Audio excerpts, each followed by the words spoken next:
హిందూ సాంప్రదాయాల ప్రకారం ప్రతి ఒక్క వ్యక్తి పెళ్లి చేసుకోవాలట. లేకపోతే చనిపోయిన తరువాత వారి ఆత్మలు భూలోకంలోనే తిరుగుతూ ఉంటాయని, అలాంటి వారికి మరొక జన్మ ఉండదని పురాణాలు చెబుతున్నాయి. పెళ్లి చేసుకుంటే వారికి పిల్లల ద్వారా మోక్షం, స్వర్గప్రాప్తి లభిస్తాయని హిందూ ప్రజలు భావిస్తారు. అందుకే ఖచ్చితంగా పెళ్లి చేసుకోమని మన పెద్దలు చెబుతుంటారు.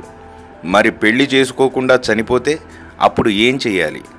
దానికి ఒక మార్గం ఉంది. పెళ్లి కాని వ్యక్తులు ఎవరైనా చనిపోతే వారి అంత్యక్రియలకు ముందు అరటి చెట్టుతో వివాహం జరిపిస్తారు.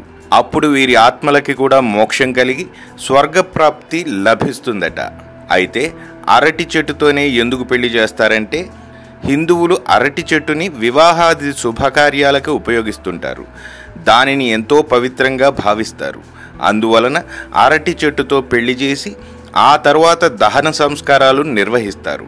అందుకే మొన్న మంత్రి నారాయణ కొడుకు నిషిత్ మరణించినప్పుడు కూడా అతని అంత్యక్రియలకు ముందు అరటి చెట్టుతో వివాహం జరిపించారు.